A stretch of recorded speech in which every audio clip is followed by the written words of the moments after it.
Hello friends, नमस्कार। Welcome to my YouTube channel creator Pinku. जितने भी सहारा के जमाकर्ता बंधु हमारी इस वीडियो को देख रहे हैं, काफ़ी इम्पोर्टेंट वीडियो है।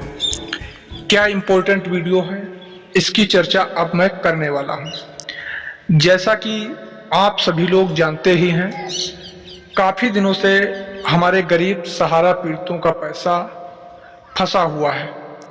उनकी संपूर्ण गाढ़ी जीवन की कमाई का पैसा सहारा इंडिया कंपनी की अलग अलग सोसाइटियों में उनका पैसा जमा है और उनका ये पैसा न मिलने से अनेक मुसीबतों का सामना करना पड़ रहा है। अनेक अथक प्रयास किए गए हम लोगों के द्वारा, लेकिन कहीं पर भी कुछ लाभ देखने को नहीं मिला। अब दोस्तों, जो लाभ देखने को मिलेगा उसकी जानकारी आप सभी को इस वीडियो में हम दिखाने वाले हैं। जैसा कि आप लोगों ने देखा होगा, कई बार माननीय हाई कोर्ट में भी कई बार केस लिस्टेड हुए, सुप्रीम कोर्ट में भी केस लिस्टेड हुए, अनेक PIL लगाई गई, दर्ज की गई और अथक प्रयास किए गए, लेकिन कहीं पर भी इसका परिणाम देखने को नहीं मिला। अब दोस्तों, हम आज के इस वीडियो में आप सभी को दिखाएंगे एक संगठन आपने सुना होगा, संयुक्त ऑल इंडिया जन आंदोलन न्याय मोर्चा जनसंघर्ष।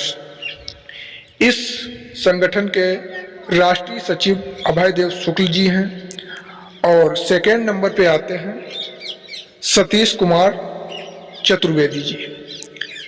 तो सतीश कुमार चतुर्वेदी जी ने भुगतान के बारे में क्या निवेशकों को सांत्वना दी है, यानी कि धैर्य प्रदान किया है। हम लोगों का जो भुगतान है सहारा कार्यालय के माध्यम से ही मिलेगा। कब तक मिलेगा, इसकी संपूर्ण जानकारी इस वीडियो में देखने को मिलेगी, इसलिए आप लोग जो है वीडियो को लास्ट तक देखिएगा। आपसे एक छोटा सा रिक्वेस्ट करते हैं, अनुरोध करते हैं, यदि आप हमारे YouTube चैनल पर वीडियो पहली बार देख रहे हो तो प्लीज़ चैनल को सब्सक्राइब कर लीजिएगा और बेल आइकन को प्रेस कर दीजिएगा।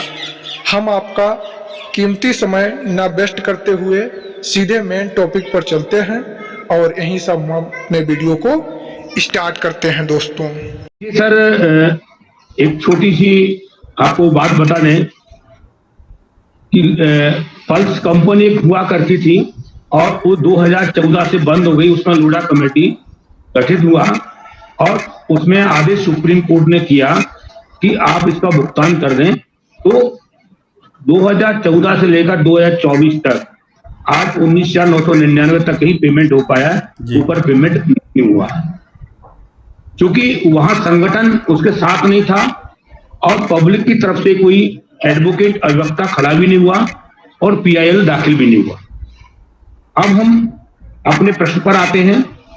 जो कई यूट्यूबर भाई हमारे जो कह रहे हैं, मैं स्पष्ट यहां करना चाहता हूं कि पहली बात तो यह है कि सेबी और सहारा का जो विवाद चला उसमें पब्लिक की तरफ से कोई अधिवक्ता नहीं था और वो PIL नहीं थी।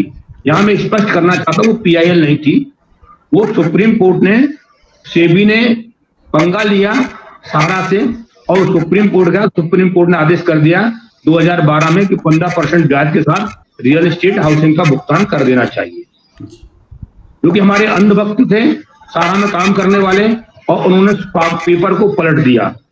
तो ये पहली बात मैं स्पष्ट यहाँ करना चाहता हूं, वो PIL नहीं थी।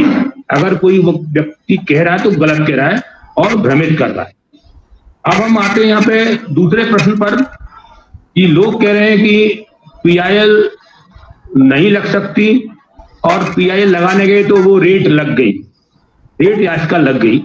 मैं इस बात पर भी इसलिए ज्यादा नहीं जाना चाहता, उन्होंने कोशिश की होगी, लेकिन हम उस PIL को इसीलिए नहीं मान सकते कि वो रेट में 17 मेंबर अटैच हैं। PIL में मेंबर अटैच नहीं होते। PIL जो यूनियन लगाता है या संगठन लगाता है, सिर्फ उसी का नाम होता है जी, या जो संगठन चला रहा है, राष्ट्रीय अध्यक्ष है या वो संगठन को पूरी देखभाल कर रहा है, वो अपने वकालतनामा पर साइन करता है। जहां तक हम संज्ञान में है और हमने अपने वकील साहब से बातचीत किया है।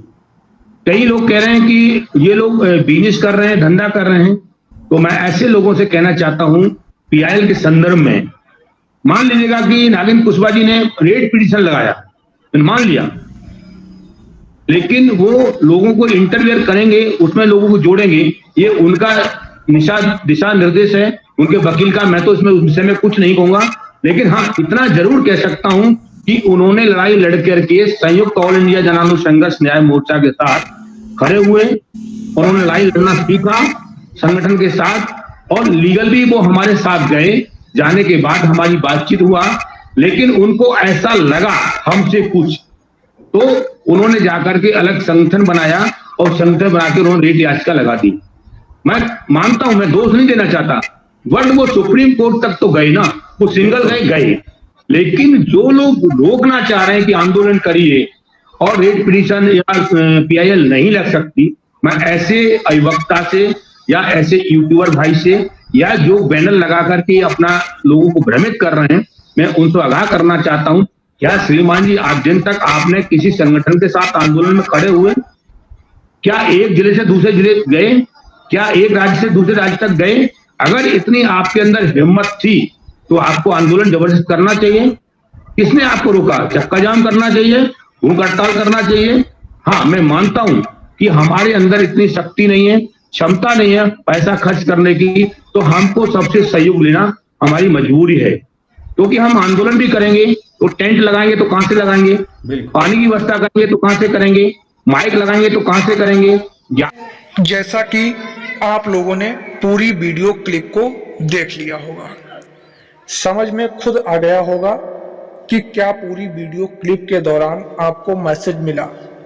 आप लोगों ने सोचा होगा कि इसमें कुछ खास हुआ ही नहीं, लेकिन ऐसा नहीं है दोस्तों। लगातार हम लोगों के भुगतान हेतु प्रयास किए जा रहे हैं, अथक प्रयास किए जा रहे हैं। इसके लिए जो चलाई जा रही है सहारा भुगतान संकल्प न्याय यात्रा, ये सहारा भुगतान संकल्प न्याय यात्रा इसीलिए चलाई जा रही है, हर एक जमाकर्ता के पास पहुंचने का प्रयास किया जा रहा है और उससे उनकी जो मन के भाव हैं उनको पूछा जा रहा है और साथ ही साथ उनको उत्तर दिया जा रहा है कि हम आपके भुगतान के साथ में हैं, हम आपका भुगतान कराने के लिए तत्पर हैं।